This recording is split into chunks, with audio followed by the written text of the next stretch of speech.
एक बात सच है कि आप अपना भविष्य तय नहीं करते, आपकी आदतें आपका भविष्य बनाती है और आदतों को आप सीधा कहूँ तो अच्छी आदतें ही अच्छा जीवन बनाती है।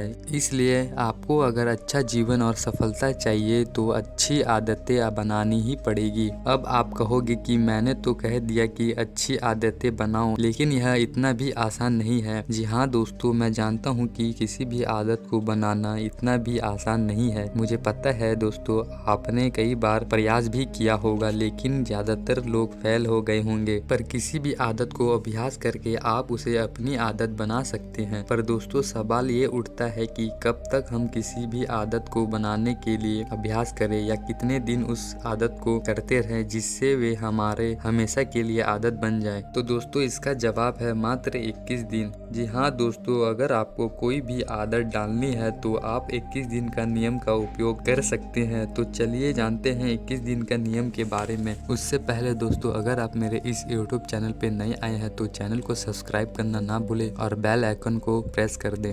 दोस्तों, आप जो भी आदत बनाना चाहते हैं उसे लगातार 21 दिन तक करें। जैसे आपको सुबह जल्दी 5 बजे उठने की आदत डालनी है तो कल से ही सुबह 5 बजे उठना शुरू कर दें। हो सकता है कि आपको शुरुआत में उठने में दिक्कत हो या आपको यह नई आदत डालने में थोड़ी मुश्किलें आए, लेकिन आपको हार नहीं मानना है। आपको अपनी ये आदत लगातार 21 दिन तक करते रहना है। फिर दोस्तों, आप देखेंगे कि 21 दिनों के बाद आप अपने आप ही सुबह 5 बजे उठने लगेंगे। जितनी मेहनत आपको पहले करनी पड़ती थी उतनी मेहनत आपको दोस्तों 21 दिन के बाद करनी नहीं पड़ेगी। पर दोस्तों, यहाँ फिर सवाल उठता है कि आखिरकार 21 दिन ही क्यों? दोस्तों, क्योंकि हमारे दिमाग को बदलने या कोई नई चीज को स्वीकारने में 21 दिन लगते हैं और यह बात सत्य है। दोस्तों, असल में जैसे जैसे हम कुछ नई चीज लगातार करते रहते हैं वैसे वैसे हमारे दिमाग के अंदर न्यूरॉन्स बदलने लगते हैं और कुछ नए बनने भी लगते हैं। और साथ ही जैसे जैसे दिन बढ़ते जाएंगे आपके लिए वह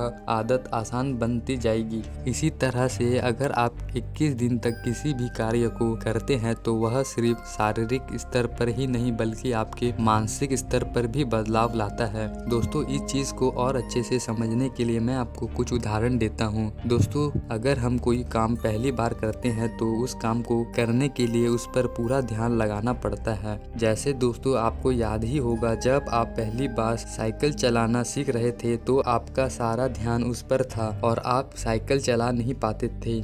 लेकिन कुछ समय बाद जब आप थोड़ी अभ्यास किए तो तब आप साइकिल किसी से बात करते करते भी चला लेते थे। लेकिन दोस्तों, यह कैसा होता है आइए जानते हैं। दरअसल हमारे मन के दो भाग होते हैं, पहला चेतन मन और दूसरा अवचेतन मन। जब हम साइकिल पहली बार चला रहे थे तब यह सब हमारे लिए नया था, इसी वजह से वे सारी प्रतिक्रियाएं चेतन मन द्वारा हो रही थी। लेकिन हमने यह काम बार बार किया, इसी वजह से सारी क्रियाएं हमारे अवचेतन मन में स्टोर हो गई। इसी वजह से अवचेतन मन अपने आप उस कार्य को कर देता है और हमें वह कार्य करने में किसी भी तरह की मेहनत नहीं लगती। तो दोस्तों, अब आप समझ गए होंगे कि कैसे अपनी कोई आदत को जल्दी बना सकते हैं। दोस्तों, नेक्स्ट वीडियो में मैं आपको चेतन और अवचेतन मन के बारे पूरी डिटेल्स में जानकारी दूंगा, जिससे आप अपने जीवन में और भी बहुत कुछ कर सकते हैं। तो चैनल को सब्सक्राइब कर लीजिए और लाइक, कमेंट और शेयर करना ना भूले। हर हर महादेव।